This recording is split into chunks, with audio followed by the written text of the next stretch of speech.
I'm just not sure that Kyler Murray is big enough. This is Tom Brady. He's not just going to retire. Whitey, big fan of the show. Appreciate I've got Bryan Murphy to my left, making sure everything's smooth, crispy, buttery. James Harden is systematically ruining the game of basketball. He's the most overrated player. And there you are, the Chicago Bears with a championship defense. And Mitch, I'm sure Dancing with the Stars is happy to have Antonio back.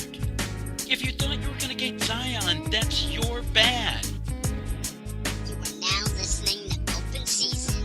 Your host, Billy Allen. Hello. Welcome to the Open Season Show. I'm your host, Billy Allen, and I'm sitting with Frank Bratica. Bryan Murphy produces the show. Let's open up the phone line, 617-702-2542. We are live from Seasons 52 here in Chestnut Hill. We got a few things to talk about. The Super Bowl is going to be this weekend. Everybody's talking about whose legacy will be made. Is it going to be Brady? Is it going to be Mahomes? Amendola leaked out a little information. Doesn't think the Patriots way was created by Belichick. We'll be going on that. You also saw a trade between Matt Stafford and the LA Rams. They're definitely going with Sean McVay. And we'll be talking about Petey's retirement, the little guy.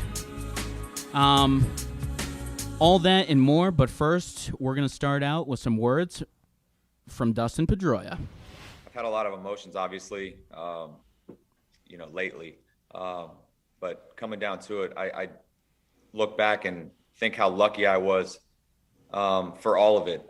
Coming from California, I didn't know a lot about the organization or Boston or anything. The Boston Red Sox to me is I can't even explain how much it means everything. Every day I woke up looking to find a way to help our team win a baseball game. And I got to do it in front of the best fans in the best city. It means everything. Wearing that uniform is the best. At some point, obviously you can't play anymore, and this is the time. But being in that environment, I was lucky. So Petey, as he became to be known, calling it a career at 35 years young. He, by all accounts, was still trying to play the game up until this December. He had only played 9 games over the past 3 seasons, so a lot of people that weren't quite expecting this retirement announcement because they probably thought he was already retired. He announces it just the other day, a Rookie of the Year, an MVP, a 4-time All-Star, and Gold Glover. When we all think about it, Frankie, how are you going to remember Pedroia? What does his retirement mean for you? Pedroia was a part of our team when our farm system was still strong, and that seems like so long ago. Look, his contract was a problem. I think on the field he really epitomized what it meant to be a Boston Red Sox, but I think he was instrumental in undermining a couple of his managers. I think he was critical in a culture that was the worst in baseball during the chicken and beer phase. So, there are some blemishes there, but the guy won 2-3 World Series with us, so, I'm all good with it. The laser show was fun. He was an MVP for my team. I love Pedroia, but again, we paid for production that we had already gotten rather than what we were going to see from him, and that's never good in sports. No, it definitely never is, but I will say this, for as bad as some contracts could be, to pay him $14 million a year over some of these last years, I don't think it was the worst thing. In baseball, you can sign guys to big contracts, and they can really be big busts. Look at the Yankees. They've already got a couple deals that, the ink isn't even dry, and they're regretting some of those. And we've definitely had our share over the past few years. But I don't think Pedroia is one that I'll definitely, kind of remember as being a terrible contract. once you win a ring, I kind of exempt you. I don't really care about the contract. So whatever. Like, at the same time that we had his bad contract, we had Rizny Castillo's contract, who played like 90 games for us total. So it's not like he was the only bad contract on the team or the worst contract on the team. I think it would have been nice for him to give some of that money back since he hadn't been playing. But no athlete's going to do that, particularly no baseball player is going to do that. I kind of wish we had pulled this Band-Aid off a couple years ago, independent of him trying to retire. But, I mean, he's a great Red Sox. I don't want this to be me bashing Dustin Pedroia, a player whom I like. Yeah, and I mean, he's definitely not going to give his money back.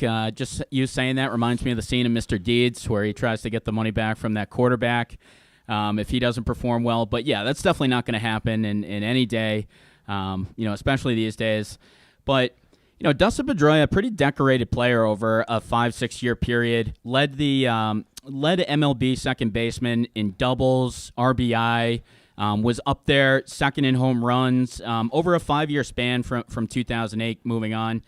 I mean, he really did have a pretty good prime there.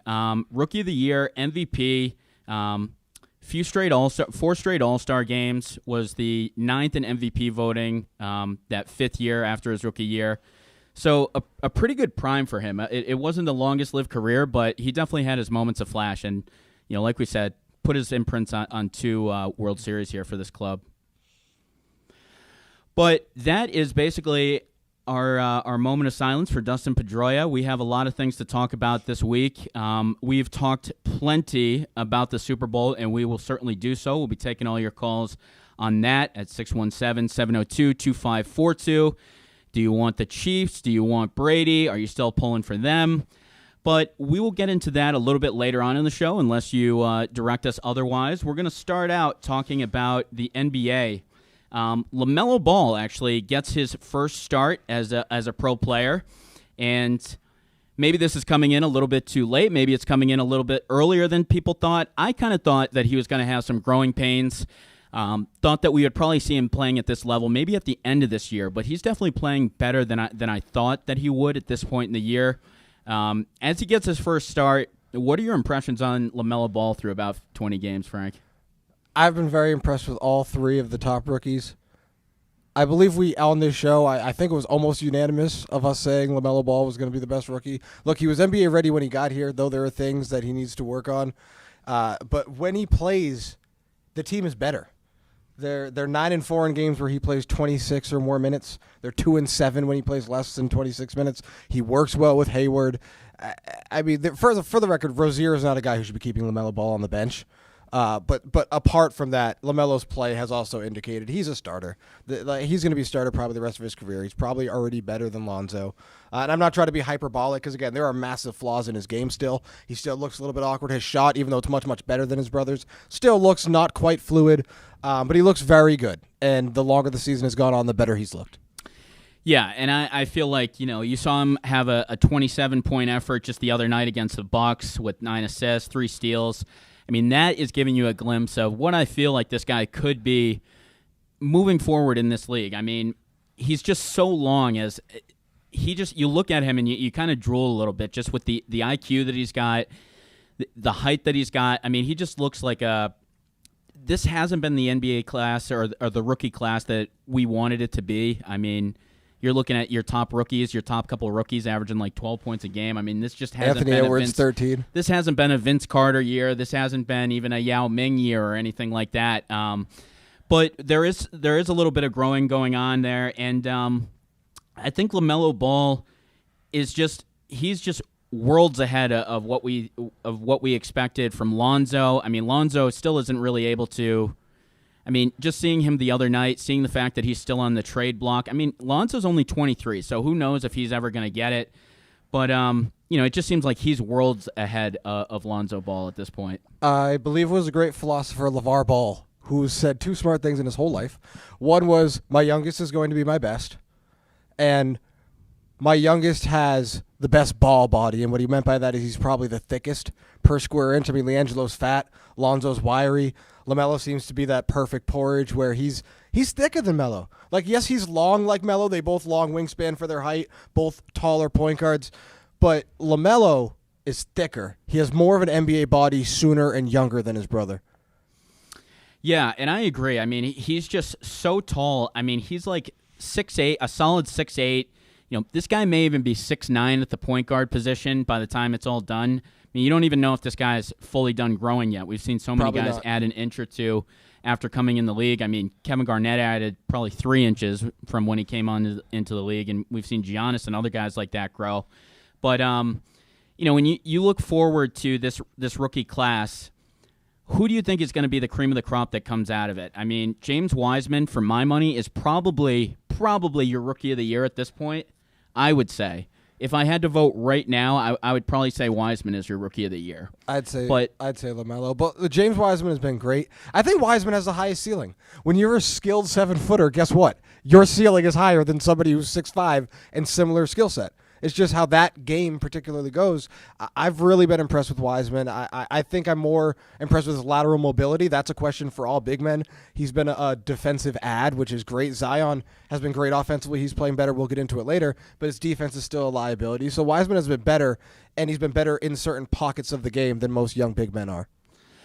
Yeah, I mean, what about Anthony Edwards? I mean, I think for me, I wasn't expecting him to be the number 1 pick. I was a little bit surprised that he was the number 1 pick. I think he's definitely got a lot of athleticism. I didn't think he was the greatest shooter in college. We've seen him come on a bit as of late. He's got a couple, 20-plus efforts over his last 5, and they're definitely starting to give way to him in terms of minutes. I mean, we saw them play him a little bit less in the beginning of the year. But what do you think Anthony Edwards can make out of himself in the NBA? I mean, I think Anthony Edwards is a tough kid. I think the best thing he has going for him is that he's tough as nails. Like, I don't think the game is too big for him. I don't think it moves too fast for him. I think he's got a high basketball IQ. I think he lacks certain skills that he needs at his position. I think he's under-skilled. I don't think he's a great ball handler. I'm not sure he's a great shooter. But I know he's a decent enough scorer. He plays defense, and I know he'll be fine long-term. I think he'll be a 20-point scorer. He's not Josh Jackson. Josh Jackson. I mean, he was actually like one of the best guys for the Suns early on. I mean, that guy is absolutely falling off a cliff. I think we have to get to it, though. Let's talk a little bit about, I just feel like all year we're going to be checking in on the New Jersey Nets. How about the Brooklyn Nets? I still do that, of course. We all do. But how about that effort the other night? They give up 149. I have to rub my eyes to look at this. 140. Make sure I'm saying it correctly. 149 points in a regulation game. I mean, what is going on? You were giving me the stats before the game. They have the worst defense in the league since the trade. Houston has the best defense in the league. Both teams 6-3. I don't think Brooklyn can win games like this. Regular season, they'll be fine. I said it a couple weeks ago, and I'm sure I was laughed at then. Think 80s Denver Nuggets games. You're looking at $140 to $130. I said this weeks ago. Alex English. This is what you're looking at. This is what you're with this team. And again, the buyout market hopefully will be good to them. You know what I mean? Hopefully they end up with some shot blocker. Go get JaVale McGee. I know Dwight Howard's not leaving Philly anytime soon, but they need just some time. You know what they need? Jared Allen. It's a darn shame they traded him. I mean, I just don't understand it. But in the regular season, they'll be fine. I mean, 2 rounds into the playoffs, they'll be fine. This is too much talent to lose early on. But eventually, when it's nut-cutting time, this team will struggle with adversity because they're head cases, and they don't play enough defense. Not at all. Yeah, I just feel like, I mean, you can't possibly give up. And if it were me, I would try to get rid of Kyrie to get some depth. I mean, I think you only need 2 out of those 3 to be successful. I feel like when they had Kyrie and Durant and had all those young guys around them and had a little bit more depth, they were a lot scarier than I look at them right now. Obviously, they have better players, but they're not as deep. I don't think they're as scary as they were when they had Kyrie, Durant, and had all the depth that they had. They weren't as good a team. They're definitely more scary. Ask anybody who's guarding them today if they're more scary. They're going to say yes. I mean, nobody wants to look across the court and see those 3 guys. But in terms of if you can actually win games or not, I mean, I just feel like Kyrie Irving needs the ball in his hands to be successful. Harden needs the ball in his hands to be successful. Durant's the only guy that can play without the basketball there, and you just can't.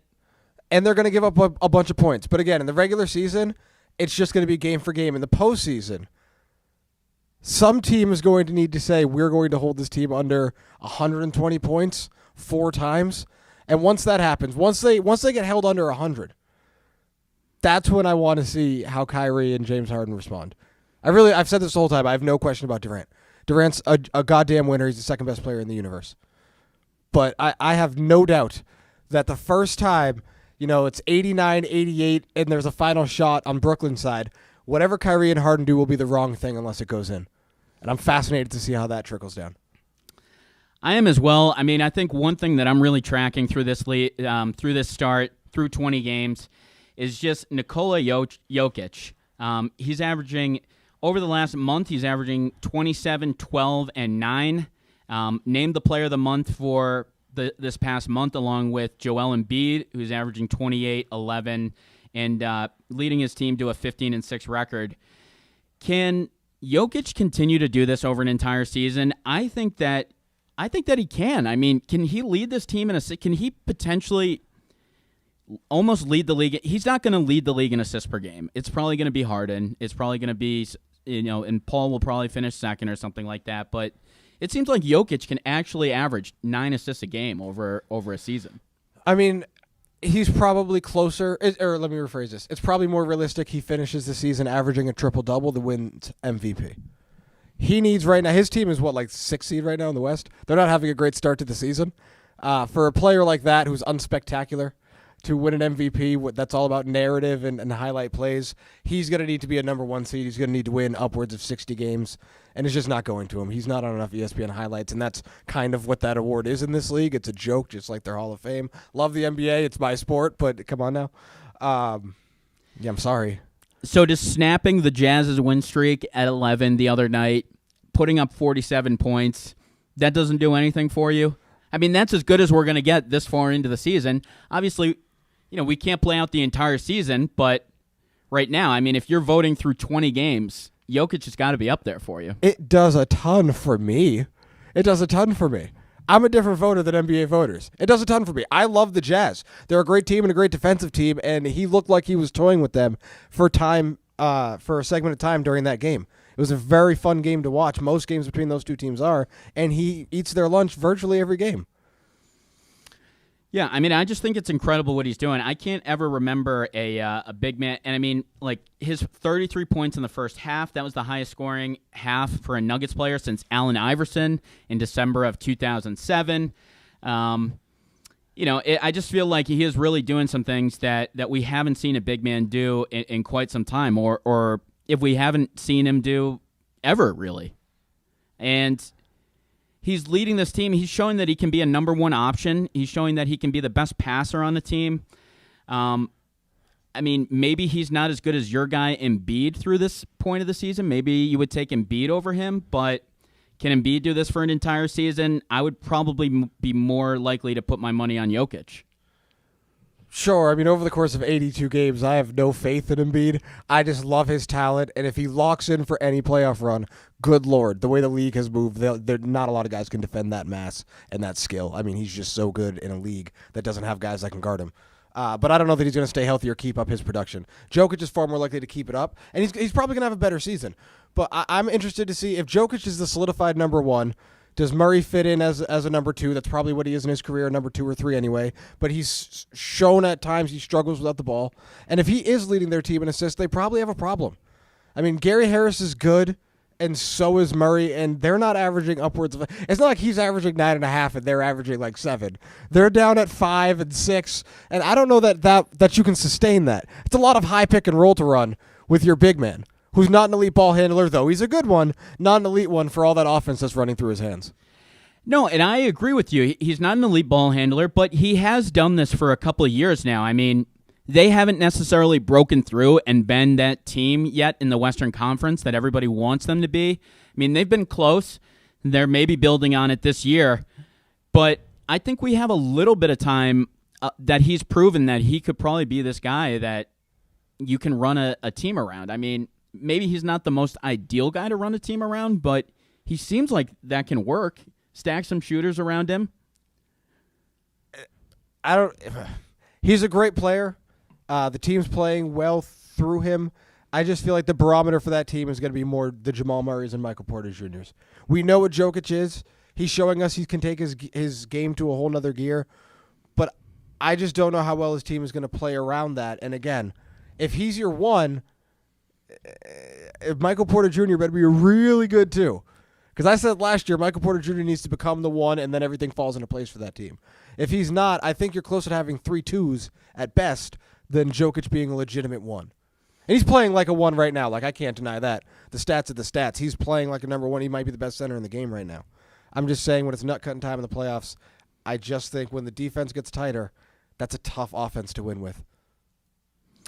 Yeah, I think it's been tough with Michael Porter. It just seems like he always gets hurt and is wondering about, like, he had that quote that came out the other day where he's talking about he didn't want to be the one that was to disrupt the chemistry. I mean, my last point on Jokic, no respect for the double-double streak. Starts the season with 20 straight double-doubles. I mean, that's like second place since the merger.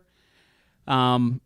I mean, double-doubles and triple-doubles have been bastardized. You don't Those feel like stats that's mean going to do nothing anything nowadays. for the voters at least? I mean, No. if this guy puts up a double-double through every game in the season this like year. 300-yard passing games, they mean absolutely nothing anymore. I feel like 1,000-yard rushing seasons, nothing. All right. Well, I'm just saying, as far as the voters, it could be something that catches their eye. Like if he were to put up like 82, I mean, at this point, he's gotten a double-double in every single game. And I remember even when guys like Duncan seemed like he grabbed 10 rebounds every single night, like he would still have like 65 double-doubles or something like that. He wouldn't actually do it every single night. Duncan was winning 65 games a year, which is my point. If that team is a sub-60 win team, there's no chance. You don't think the Nuggets could win 55, 60 games, though? Look, coming into the season, I probably would have told you that they're going to. Maybe not that many games this year with it being a 72-game year. But a smaller season where they've gotten off to a slow start. You're looking at a recovery time, and then does the recovery burn them out for the playoffs? I'm just saying with a slow start after a deep playoff run for a young team, there's a lot of combustible parts there. Jokic is playing his best, but again, how long can that team sustain it? That's because they haven't won at the same level, even though he's playing his best. That team is not playing their best. All right. Well, I want to flip the page to the New Orleans Pelicans. A few things to touch on there. Ugh. I've got to eat a couple. I've got to eat a little crow for what I was saying about Zion a few weeks ago. I feel. Look, they haven't been great, but do you not think that Williamson and Ingram can be a decent two that you could put guys around at least? I don't feel like they have a great supporting cast around them, but those guys are 22, 23 years old and pretty lethal. I mean, you wouldn't be happy to have those guys as your franchise building blocks right now? Zion is just scaring the absolute bejesus out of me. I'm so sorry. Like, he really is. He's a defensive liability. And it's not just like he's a defensive liability. He's bad at perimeter defense. He's bad at on-ball defense. He's bad at pick-and-roll defenses, and he's bad at help defense. There's nothing he does well on that side of the court. Okay, I still don't think he's in shape. And I understand for that player, in shape is not going to be what it is for Cristiano Ronaldo. You're never getting that from Zion. Not the point. He doesn't, for a player who runs the field and is like a young Shaq and a Charles Barkley in that respect, boy, he gets tired quickly. Boy, did you see he scored 13 points in 6 minutes? You know he only plays 3 6-minute stretches the whole game, right? That's why he puts up those numbers in those spurts, because he loses steam quickly. Has he not played more minutes this year than you expected him to, though? I feel like we were talking about him a few weeks ago, and we thought that this guy was probably going to be around like 30 minutes for his career. At least as far as I'm concerned, he's playing more minutes. I get what you're saying. He's not got a six-pack. He's not in amazing shape.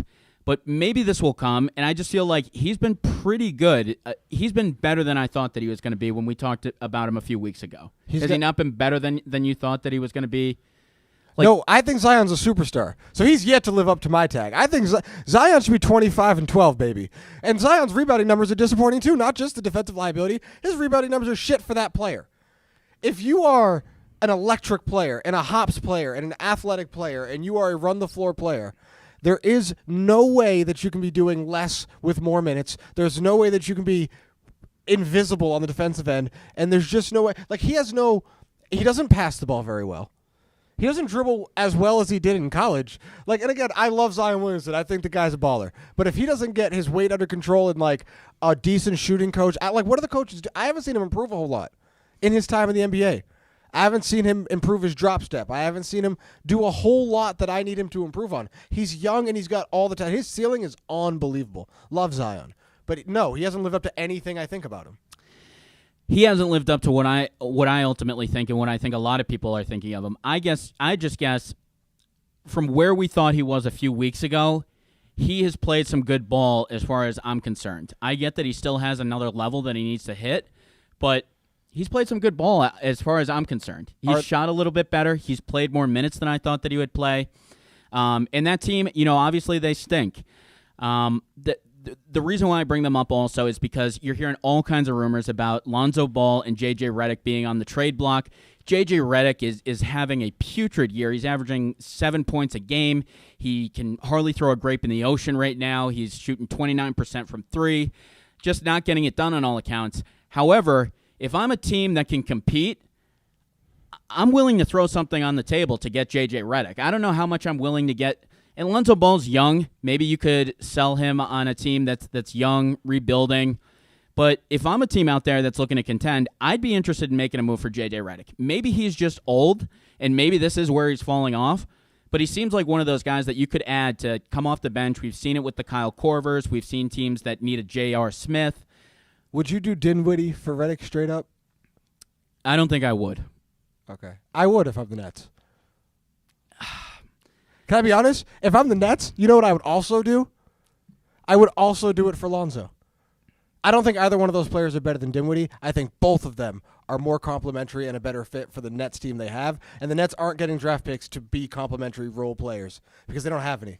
So they're going to need buyouts and free agents and maybe a trade for a 23-year-old who needs a redemption, or maybe a trade for a 34-year-old who's on his probably last big money contract.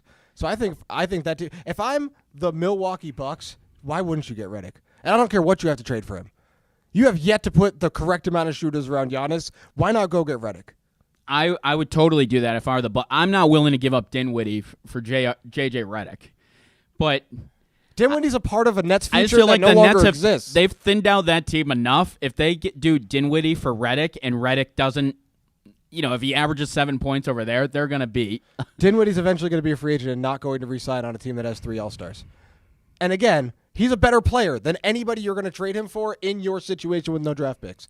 But wouldn't you rather get a player who's more likely to help you win a championship this year? Dinwiddie's a part of a Nets future that doesn't exist anymore. LeVert's gone. Allen's gone. Like, these guys are gone. So why not, again, you're in now. You're in this now. So why not try to go get a player who's more complimentary for your chances of winning now? Sure. I'm just not willing to do Dinwiddie for J.J. Redick. I don't think there's any way. Maybe Lonzo. Like, maybe you could spin that for Lonzo. But what do you think would be the realistic market for a guy like Lonzo? I mean, he's still only 23. He's, the problem is the best fit is the team he's on. Like, it's not working. That's the problem, is that what is arguably his best fit, he's already on, and it's not going well. Like, he's going to need to change his position. Like, he's going to need to become a wing player and learn how to play off the ball, which is unlikely. Or he's going to need to become like a backup/swing guard. Like, that's going to become his role because he just can't shoot well enough. And I think he's got a bunch of talent, so it's really unfortunate. But he's like, the game has passed him by. He simply doesn't have the skill set to keep his shortcomings on the court for 30-plus minutes. Because he's like a once-in-a-generation passer. He really is. But if you can't, he just can't do anything else. He's still not the defender he should be with that wingspan and his athleticism. Still not the defender he should be. He cannot shoot. He's honestly not even all that great a ball handler. He's not nearly as good as I thought he was anyway. Yeah, he's really not, and it's honestly kind of sad for me. I mean, the guy's only 23, and he is on a team that would be perfect. If he could just get the ball in the hands of these guys, you feel like he could average 15 assists a night on this team, or should be. But he can't. Because if he was on a different team, we'd be like, oh, you know who'd be perfect for him? The Pelicans. But he's on the Pelicans, and it ain't working. Yeah. No, I hear you. I mean, it doesn't look great if you're a Lonzo fan, and I definitely am. I still, for the life of me, I can't understand how he was such a good shooter in college and just not able to do it at the NBA level. Can you remember somebody that was such a good shooter at the college level but just couldn't make it work at all in the NBA? No, but using the eye test, I can tell you how it happened. People didn't respect him. They tried to goad him into shooting. And it's like 5 feet closer? So it wasn't the same shot. And people weren't respecting him. They were goading him into it. In the NBA, even if you're a bad shooter, everybody's going to guard you.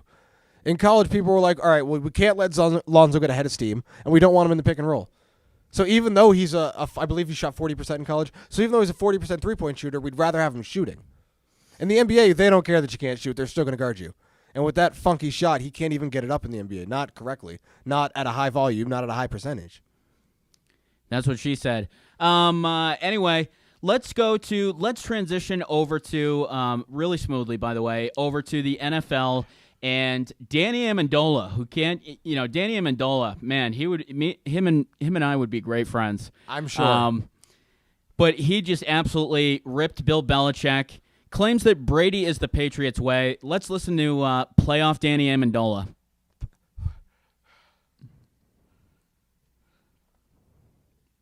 First things first, and when you see Patriot Way in the dictionary, it's going to have Tom Brady's name next to it.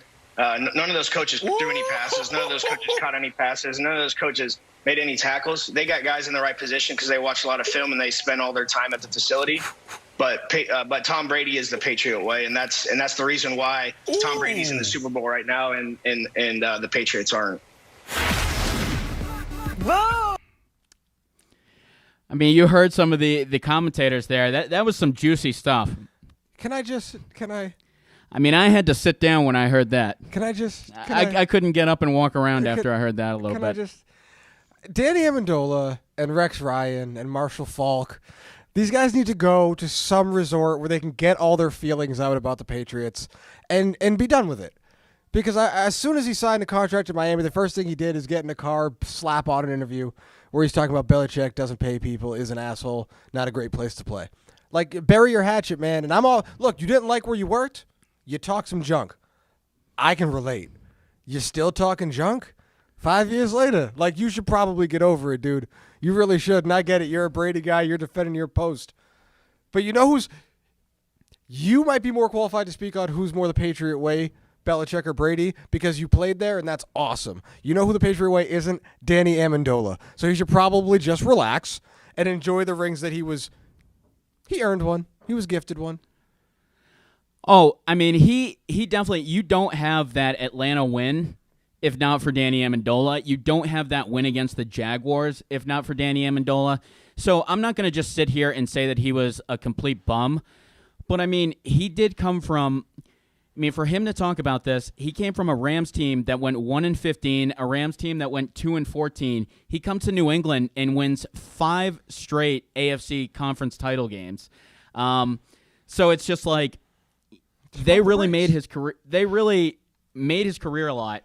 And Josh Dodd saying Amendola should shut up, saying that he wouldn't be in the NFL if it weren't for the Patriots.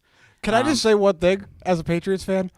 When we signed him after Welker moved on, the Patriots media and cartel sold this guy to us. Oh, he can do everything Welker can do, the option routes, and he can go outside. Did you know he can play outside? He can play the X, the Y, or the Z.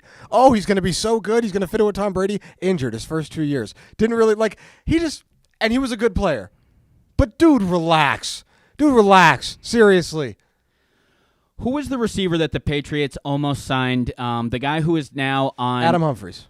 The guy who's now on the Saints. He's a little bit older. Emmanuel Sanders? Emmanuel Sanders. For what, he $2 came million? into Foxborough, and if they had given him a little bit more than the Steelers' option that year, if they had paid him like $3 million or whatever, he had also said that he was willing to sign the Amendola deal, basically.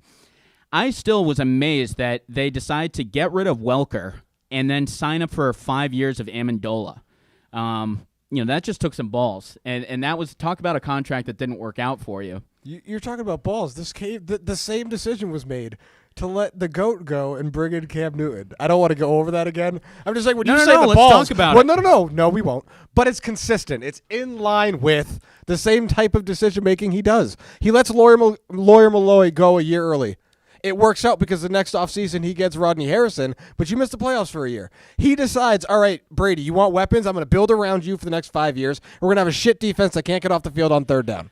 Well, I think that's also what happens when McDaniels has maybe gotten a little bit of say. He was the coach of that, or sorry, not the coach. He was the offensive coordinator for what, the 30th ranked offense. I mean, what a great offensive coordinator this guy has been when he hasn't been with Tom Brady, the best quarterback of all time.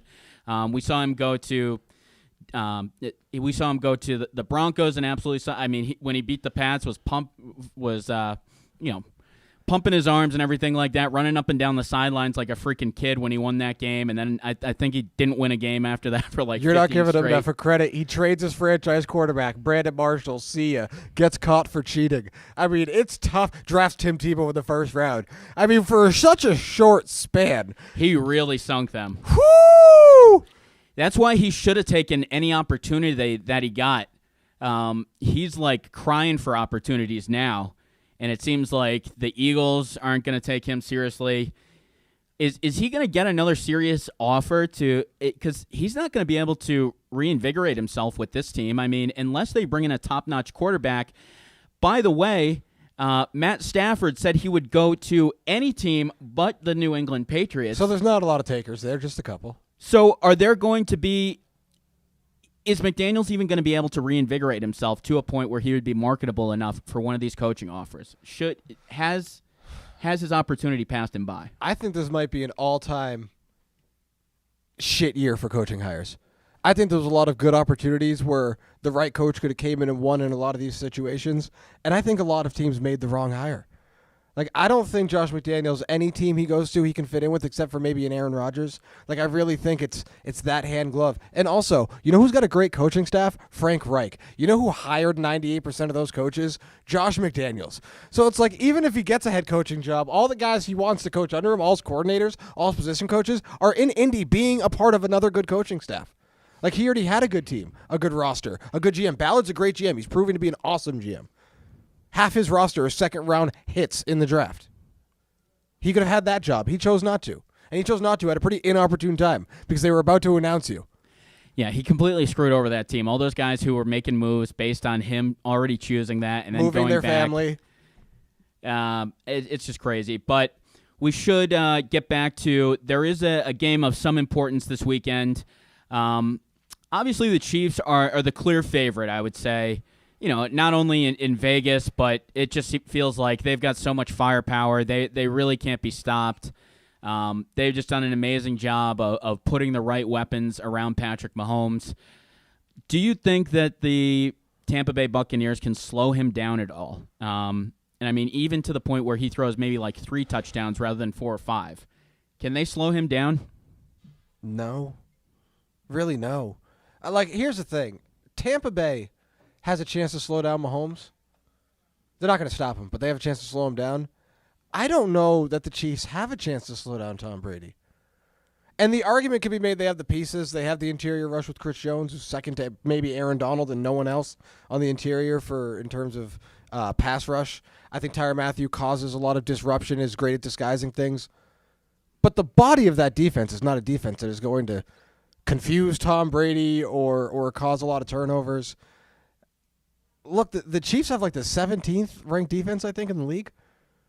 Like in the last 20 years, only 2 teams have won it with a defense ranked lower than 15th. It just doesn't happen all that often. Tampa Bay's 6th. They have a more complete team. If you and I were to draft it, I did this earlier, you didn't, so we don't have to do it on air. But if you were to draft the first 15 people on both teams, like 10 of them are Buccaneers. Granted, you got like 3 of the top 5 in Kansas City. But the bulk of that, the better team top to bottom, might just be Tampa Bay. And I'm thinking that the closer and closer we get, the more complete team I think is Tampa Bay. But I still think Kansas City's going to win. Vegas is funny to look at. I was looking at it earlier. There's more money on Kansas City, but there's more bets placed on Tampa Bay. So there's a lot of action for this game. I like it. I do think the line was specifically set up for gamblers. I mean, they're 3.5-point underdogs at home with Tom Brady. I mean, if that's not a juicy line that people should be jumping on. I mean, it's great for gamblers. It's great for sports. The game is unbelievable. The narratives are awesome. If I were putting money on it, I'd bet the Buccaneers.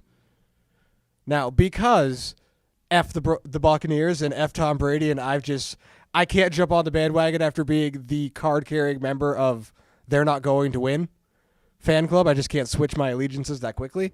But I can tell you if I were putting money on it, I'd bet the Buccaneers. I'm going to predict the Chiefs are going to win something like 37-32, but I mean, I could really see this game going the other way because I think that the Buccaneers can win a shootout and they can win a low-scoring game. I have no faith that the Chiefs can win a game 14-17. I really don't either. I do just think I agree with a lot of your points. I think that although the Chiefs probably aren't the better team top through bottom, they're just a team that when they get hot, like it just. We saw how short they need to be good. Like if they're good for like five minutes, they can string together so many points and make it so tough for you. Patrick Mahomes can make mistakes and still be better than most quarterbacks out there. So I think it is something where you look at it, you'd probably rather have Tampa Bay from a, if you were just to put both of these teams in, black and white jerseys or whatever and draft, who was better. If you didn't know and have an allegiance to either side, you'd probably want the Bucs. They've got the better defense. They've got a high-octane offense as well. But it's just kind of like that thing that Kansas City, if they hit their right beat that they've pretty much hit all year and all of last year, when they're in the playoffs, down by double digits in all those games and coming back to win, I think that's what really shows you how special Kansas City is. That being said, I'm holding out for the Buccaneers. I'd like to see the Buccaneers win. I just think that this Super Bowl would just be oh so sweet for Tom Brady and oh so salty for Bill Belichick. I think it would also make Bill Belichick do a lot of things where he would act. He would basically be a lot more aggressive, I think, if Tom Brady were to win another Super Bowl.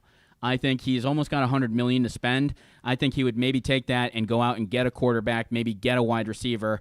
I think that's what it might take to get Bill to open up the purse strings. No. No? No. And look, I hope it does happen. I like when it happens. I like when we get Revis and when we get Gilmore. But because Adalius Thomas happened, Belichick so rarely does it. And I do believe the further Brady goes, the better it's going to be for Belichick in terms of his pettiness level. But, he still wasn't at the Senior Bowl. There's still – look. What's your take on that, by the way? We haven't even actually talked – we sat here for hours after the show last week, hours before the show this week. Somehow we didn't actually talk about that. I'm of the mindset that he doesn't really listen to his scouts, so whatever. I just think almost every draft pick I could think of in my lifetime that was, rememberable positively or negatively either reeks of, absolutely Belichick, or there's two draft picks that, to me, always struck me as McDaniels picks. Isaiah Wynn and Sony Michel, I feel like, are the two draft picks that got Josh McDaniels off the plane. I really feel like that was part of the negotiation status, and I'll never give that up. But outside of that, your Deron Harmons, your Tavon Wilsons, every draft pick that is noteworthy for any reason, Chad Jackson, they're all noteworthy because Bill obviously was taking a dart shot on a player that his scouts didn't want. And every scout that left the team has said, oh, yeah, we didn't want that guy. That guy that everybody thought was better, yeah, we did too. Turns out we did too. Bill just didn't listen to us. Yeah, and I think Bill has done that for a while. Unfortunately, we're agreeing on a lot of things tonight, and that's obviously brutal. This is a rare place for me to be. But, no, here's my take on it. This is the king of no days off, right? This is the king of every day is just a grind. And this is also, is this not the most important offseason for Bill Belichick in the last 20 years? Yes. And where is he? He's on vacation instead of being at the Senior Bowl. I get that may not even do a ton for you. Maybe you're getting your hands on somebody like Kyle Duggar and, seeing them a little bit better so that you can make that pick like they did last year. Maybe it's not going to do the biggest thing for you, but isn't it at least some of it? Doesn't he at least have to care somehow? Grieving period. In terms of it's tough to go through a divorce when your wife remarries this well. He doesn't care what people say about him. That's not true. He does and he doesn't. He's got an ego that's so big. His boat is named 8 Rigs. He's got 6. Don't tell me he doesn't care what people think. Of course he does. Well, he was just so important as an assistant or a defensive coordinator in those Super Bowls. He invented dime defense. Single-handedly stopped Bill Walsh in the 49ers. Yeah, he didn't have the greatest defensive player of all time, absolutely going out of his mind, controlling that defense. It was all Bill.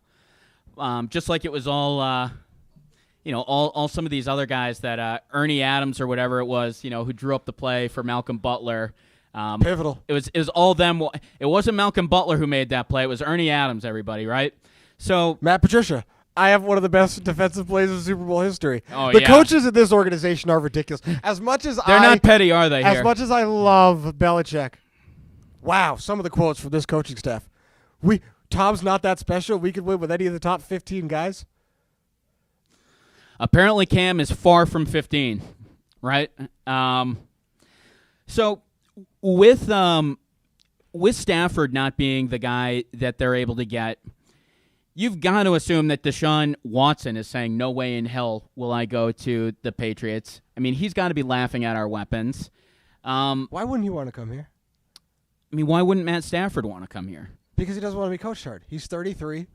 He doesn't want to be outside of a dome. He doesn't want to go play for the hardest coach in the league 11 years into his career. There's a number of reasons why he didn't want to come here. I mean, And for the record, he doesn't want to play with no weapons. Deshaun Watson is fine with playing with no weapons. Will Fuller plays like 8 games a year. Yeah, but Stafford was fine saying, I'll go to, I'll only go to the best organizations. I need to go to the Jets or the Jaguars, or he was willing to go anywhere but Foxborough. Anywhere. I mean, the Jaguars, the Jets, obviously the Cleveland Browns have been good over the past few years, but perennial losers. But what's Stafford's experience with New England? It's he can't stand Belichick. He didn't. I'm sure he didn't hear good things from Danny Amendola. Like, I'm sure Trey Flowers isn't the biggest fan of Bill, but like the experience that he's gotten from former Patriot players, I'm sure didn't paint our organization in the best light. But that's a product of the messenger, who he was getting that information from. Matt Patricia's a boob and a bad coach. Nothing we can do about that. Your fucking owner hired him. Sorry for cursing. And we can just bleep that out, right? And Danny Amendola absolutely can't stand the organization or the coach. So nobody that he's come into contact with from the Patriots likes the Patriots. All right, I'm sorry. If you're going to let Danny Amendola, his opinions control your NFL landscape, I mean, you've got another problem. Anywhere but the Patriots, and it's because his number one receiver and his head coach came from that organization. That's not his number one receiver. Oh, Kenny Galladay's much, much better. I mean, I'd say even Marvin Jones, I'd say they probably got somebody else on the bench on that team that you haven't heard of that's probably better than Amendola. I don't know about that. Amendola, turns out he's not so good when he's not in Foxborough, right? He's but good he really in hasn't playoff been games. His best year, though, came outside of Foxborough, though, with the Rams that year. His real problem is that he doesn't go to good quarterbacks. He's gone to us and taken less to win, and then he's gone to the highest bidder. Like, he's an option route slot guy. If you have a crap quarterback and you guys aren't reading the defense the same way, and you stop on a curl route and he thinks you're going out, the ball is going out of bounds. Like, he doesn't necessarily put himself with the best quarterbacks. And Matthew Stafford has all the talent in the world and a great arm, not the best intricate passer. Not the best passer inside of 20 yards. So Nick Caserio came out the other day and said that there's no way that they plan to trade Deshaun Watson. Deshaun Watson is very firm with his trade demand. Obviously, he's got the no-trade clause. But do you think that he would be at all a report came out before our show today saying that he would potentially sit this year. I just think that's the last thing that he's probably going to do. You think there's any possibility that Deshaun Watson, at his age 26 season, sits out the year if he were to play with the Texans? So I'll take the short answer, no. But I guess here's my problem with Deshaun Watson. Why sign the contract? Because I'm all for, like, if you don't want to play where you are, you should leave. As a pro athlete, you're generating so much revenue, you shouldn't be held to anywhere just because. But you signed the contract like less than 12 months ago. Like, now's not the best time to ask out. That culty, weird Jack Easterby thing going on in Houston was already going on when you signed the contract. Yeah, I agree. I mean, I thought it was pretty strange when he signed that deal. I always like to follow where Vegas is at in terms of who they like. They were still rooting for the Patriots to be the number one team that Deshaun Watson came to. So I said, why wouldn't he come here? Deshaun and Stafford are not the same guy. They do not have the same makeup. Watson will come here with no weapons because he thinks he can win here. I don't think winning is priority for Stafford. I think he'd like to, but I know he doesn't want to play in cold weather. 11 years into his career playing in a dome his whole life. Like, I know he's not trying to and for the record, not many quarterbacks are. Peyton Manning going to Denver was a weird thing. Like usually they go to warmer places. He should have gone to the 49ers, by the way. While we're on that, let's just touch on that. I mean, I think he should have gone to the 49ers. That team had a defense that was packed up, ready to go. He went to 2 Super Bowls and he set the touchdown record. He made the right decision. Like, what? He had the best season of his career, went to 2 Super Bowls and won one. No, he made the right decision.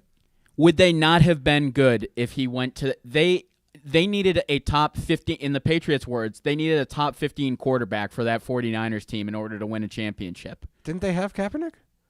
Which team? That was when Their team? Kaepernick fell off the planet, though. That team was right on the cusp of a championship. If they get Peyton Manning, you're telling me they don't win a Super Bowl? No, I mean no. No. I think that team that team needed to win the Super Bowl against the Ravens because they were an equal team. That team got worse every year. Jim Harbaugh and his control of that team got worse and worse every year. He's a college coach who proved if you give him a good roster and you let him scout the guys that he just tried to recruit in college, he can build something. But they fell off real quick, and it wasn't just the quarterback position. Their defense fell off quick. Their safeties got old quick. I just feel like that team was a package. Patrick Willis retired. Yes, but he still hung around for a couple of years after that. Like, they were still good. Justin Smith, all those guys did retire. I just feel like they were packaged up as they were right there. They had all their defensive studs were around, like, 28. Like they were all mature enough. I just feel like if Peyton Manning, I think the 49ers were the right. Obviously, the Broncos he ends up winning a championship, so it's all for naught. But I just thought the 49ers were probably a better team to go to. I mean, they had like the top defense. If you just add Peyton Manning to that, I mean, how could you? The 49ers we're just should have had talking that about how mindset the this year. Tampa Bay is the better team, right? Because they're good at defense, and then you've got a top quarterback as well.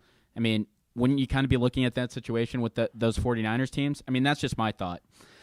Josh Dodd commenting in saying that Quentin Cephas is better than Amendola, saying that Stafford got poisoned by Amendola, and saying that Deshaun Watson should promise to bring Fuller as a package deal. Why? Oh, my God, no. I'm not a big fan of Fuller. I think he kind of had I think he probably had the best year that he will have last year. He just doesn't seem to be able to stay healthy. Obviously, he had the PEDs last year as well. Which I'm all for. You're all for him to? Well, he needed to. He was a broken man. He needed them. In pro sports, I'm all for it. I want to see some Olympian run faster than the speed of light. I want 800-foot home runs. I want like 80-yard field goals. Like, I'm all for it. Like, I'm like, stop it. These people are in like car accidents like a dozen times every Sunday. You mean to tell me that they can't take the cream and the clear like Mr. Barry Bonds? Like, give them all of it. Give them all of it. I know that was a tangent. I'm sorry. No, sure. I mean, I kind of like my guys roided up too. You know, it's like baseball was never better. I still don't get how our parents watched that and did not assume that all those guys were on roids. You know, it's like nobody had hit 60 home runs in however many years. These guys just start bopping home runs. Like Luis Gonzalez is hitting like 57 home runs. Those Diamondbacks? But anyway, Sorry. that's enough. Dodd says, "Love it, Frank. Speed of light." In terms of your rant, I just want it. Like, I'm sorry. I want it. Like, I want somebody to high jump like 35 feet. Like, I don't know. It's cool. I like greatness. Like, for the record, if Tom Brady wins, I'd like him to win next year. If the Chiefs win, I would like them to win for the next 4 years. Like, I don't know. I just like dynasties in sports. It makes it better. It makes everybody more competitive because they're sick of, like, the little brother franchises in the division get mad. why do you want Tampa Bay to win next year? I said if they win this year, if they I win would this like year. them to win next year. Okay. Because then it's like, then my argument will be toast. Like, F Belichick, like it's just toast. But at least Brady did all It's he not could there yet? to drive it in. Absolutely not. I can still argue my way out of this one. We're not dead yet. Yeah, and then you have, does Brady come back for a third year with the Bucs? Does Gronk come back for a third year? He would consider it. A reporter recently asked him, probably Jim Gray, but I didn't check. Asked him, and he said he'd consider it. Jim Gray probably had his head too far wedged up Brady's ass at that point. Anyways. But I mean, Jim Gray is insufferable. I don't get how he gets half the interviews that he gets. Doesn't he work for NBC? Why are they always just dedicated? I mean, he is just such a little weasel. Because wouldn't you love to... Hold on. For the record. Looking through the eyes of a pro athlete quickly, wouldn't you want to get asked the questions that Jim Gray asks? Wouldn't you like to sit down on an NBC broadcast? They are some softball questions. All that great lighting and all the easy questions? I would sit down with him too. I know. Somehow LeBron messed that up with the decision. You know, he had the easiest softball questions of all time. LeBron's problem was that he tried to be a nice guy. Like, hey, bud, you're leaving your home place. Everybody's going to be mad at you. And that's okay. You made the right decision. You won 2 rings. You essentially went to college in Miami. Like, that was the right move. Professionally and maybe personally, I don't know you, bro. But it was the right move.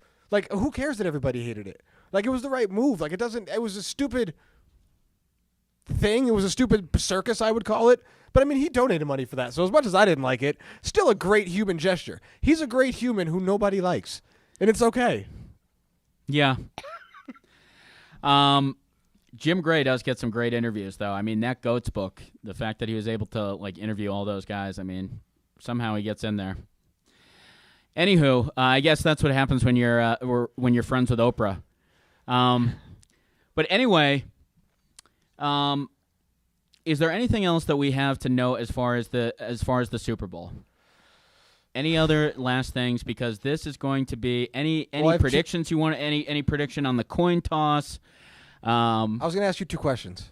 Yeah. So if we break it up, quarterback, running back, pass catchers, defense, coaching, just to keep it simple, and you were to give out check marks, how many are you giving to the Chiefs? I would say that they have the check mark in terms of the coach for sure. Okay. The quarterback for sure. Okay. And then what are the other ones? What, the pass catchers and the running backs? Yes. You're probably giving them the edge in terms of pass catchers as well. Here's my thing. What do you think the biggest gaps are? Because my whole thing is those things are a wash. Like, yes, I think that Kansas City's pass catchers are better, but marginally. Like, yes, I think Tampa Bay's running game is better, but marginally. I think the 2 biggest gaps here are defense and coaching. I think for Kansas City to win, coaching has to be a factor for me. Like, Andy Reid with 2 weeks should come out with a much better game plan than Bruce Arians after 2 weeks. Like, and that 4th and 1 play with who was it even? Chad Henne, like Matt Moore, like I don't even remember who it was. But Andy Reid draws up plays where people are wide open. And I think they're going to need something like that against a very young, very fast, hyped-ass defense early on in that game. The game always will eventually slow down. But early on, they're going to be flying in that Tampa Bay defense.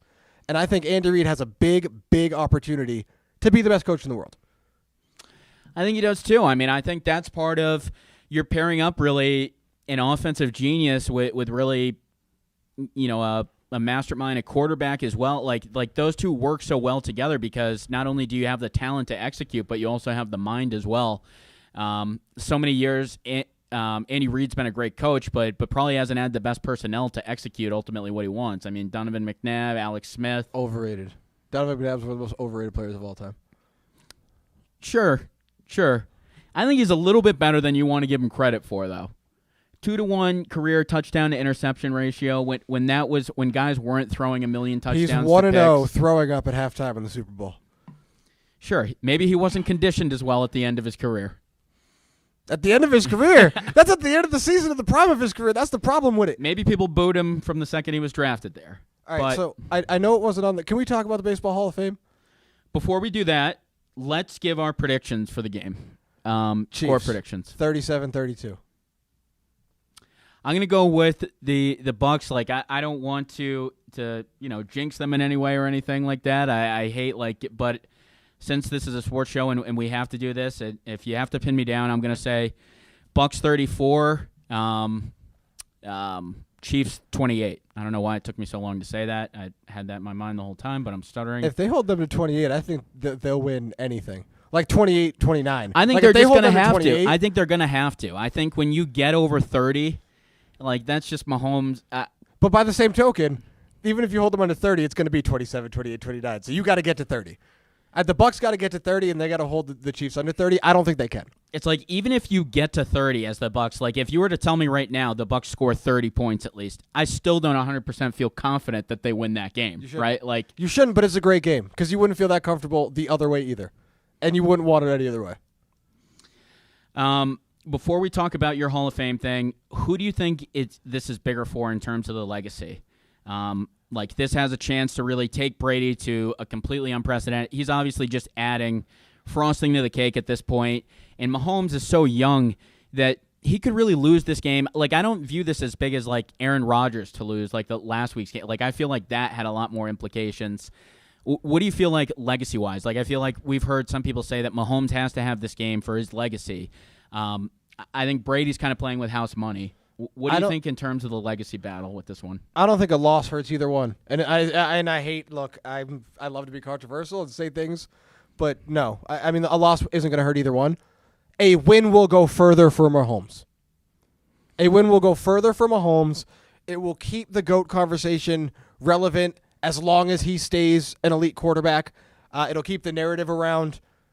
Look, if it becomes 7-1 and he's beat you twice in the playoffs, and one of them was the Super Bowl, I mean, and let's be honest, like Mahomes probably isn't going to ever get to 6. So, the question is, can he ever become the GOAT with 4 rings? Can he just have so many more accumulated stats than Brady with less rings but still win? And that's why a win goes so much further. Like, a win for Brady means he's even more the greatest player of all time. A win for Mahomes is the biggest thing here, but a loss doesn't really hurt either one. Like, if Mahomes loses and never gets back there, it might be a thing, but that would include the rest of his career not getting back. In terms of this one game, Mahomes has the most to gain, but neither one can lose. Yeah, again, we are agreeing far too much on this for my liking. Next week we'll be at it like cats, I'm sure. But I do have to agree with you. I think this one means a lot more from Mahomes because I do think it keeps that going alive. If you're to go back, and obviously you're never doing this with championships, but if you were to go back to a couple of years ago when they had that offsides play, if he were to win this one, you're potentially talking about 3 straight. If he even just wins this one, you're keeping 3 straight in the potential for next year. So being able to put 3 straight, I think that'll really help the GOAT debate also. To your point, don't think he's going to win 6 championships. I mean, it would be damn hard to, and that's no shame to anyone who doesn't win 6. I don't think you're necessarily going to have to win 6. I think once you get to 4 or so, everything will kind of be in line. But I do think that ultimately this will go further for Mahomes. It'll keep that debate going. It will allow the possibility for 3 straight Super Bowls and give way to something that would allow him to be kind of considered in that GOAT thing. If he were to lose two playoff games to Brady, people kind of look at this like Brady's got his number in the playoffs and Brady just getting to 7. Like, let's be real. Like, there's no facts or whatever, but nobody's going to win 7. So I do think, though, this would be tremendous for Brady's legacy, for his merchandise, for all that. I mean, if there aren't already players that are just, if you want to be the greatest of all time, you just follow the TB12 method. I mean, that couldn't be a better endorsement of himself. The fact that he wants to play till 45 or beyond, too, or is keeping the possibility of that open. I mean, if this guy could win championships till he's 45, I mean, it would just be absolutely insane. It's just insane how long he's kept it going. And, I think that it's obviously bigger for Mahomes, but I do think Brady, without doing this with Belichick, can just do a lot for – we've already heard so much this week. Just all the guys coming out and saying, you were the reason why. It's not just your Amendolas. It's your Osi Umenyoras and all over the place. Guy who didn't play here. You know who else says it is Richard Seymour. But, a guy who hates Belichick like poison. I'm just saying, bro, the messenger matters and the narrative matters. And for the record, they might be right. Because, I mean, I'm starting to come around. I told you before the show, I used to think it was 60-40 Bill. At best, I can walk away with this argument being 50-50. And we'll see what happens in the next few years. All right, well, your take on the Hall of Fame is going to be an itch that I can't scratch. Let's talk about it real quickly. And I'll be quick. What is it? Because Ortiz is getting in, and I'm almost operating under that assumption. But how can you tell? But he didn't play defense. I mean, that's the argument in all of his the argument MVP. Is he got popped for anabolic steroids more times than did Barry Bonds. Barry Bonds got popped for the cream in the clear, which was a testosterone boost, not even a steroid. These other Scott Rowland's about to go into the Hall of Fame. Like, these aren't Hall of Famers. Biggio. MLB used to be one of the few great Hall of Fames left, and now they're biting off their nose to spite their face. Either nobody gets in from 95 to 2010, or whenever you started testing, 2005, or you let them in based on their stats. You just can't decide, I think he was clean and he wasn't. Because you're talking about an era where more people did it than not. More people were on steroids than weren't. So how can you start cherry picking because I don't think he cheated? But he was clearly not as good a player. Like, you're starting to make a mockery of the whole thing. Yeah, and I don't want to see a Hall of Fame where there's guys like Kurt Schilling in it, and you don't have some of the best that have. Like, I already think that the Hall of Fame is a complete joke without having guys like Roger Clemens and Barry Bonds, which are the 2 greatest, really, in terms of hitting and pitching that we've really seen in our lifetime. Manram's our not lifetime. Either. Yeah, Manny not being in it, Ortiz. But Ortiz will get in, I think. And that will be the biggest star of hypocrisy. If you put Ortiz in and don't have Bonds and Clemens in, I mean, that would just be a huge, You want something else? Guy. I guarantee, for the record, here's my proclamation, which has me so boiling. I think A-Rod's going to get in. And I think David Ortiz is going to get in. And I think it's because they're media personalities. They became analysts. They changed the narrative around their career in X, Y, and Z. Look, at the end of the day, they cheated. So if you put them in and you do not put in Bonds and Clemens, you've got a problem. So what about Bonds and Clemens? Isn't next year their last year? Yep. Don't you have to? Yep. It's piss or get off the pot time, and they're not getting in. So are they going to make the decision? Are they going to flip around and make that decision to No. For the record, since they got on the ballot, some voters have changed. Some of those old curmudgeons in the BBWAA, they left. And some of the young guys still aren't putting in these people. Some of the new voters still aren't voting for him. It's not going to change. Well, the Hall of Fame is a joke as always. Our time is up. We will catch you next week. After the Super Bowl, we'll be doing plenty of that and start to get a little bit more into the NBA and hockey. I'm definitely excited for that. We thank you for tuning in this week. What's that? Came back from 3-0 last night. Bruins are a tough team this year. They refuse to have a hangover. We will talk about them at some point, I promise. You'll tune in for next week to see that. We'll be here at the same time, same place. We appreciate you, as always, for tuning in. Catch you then.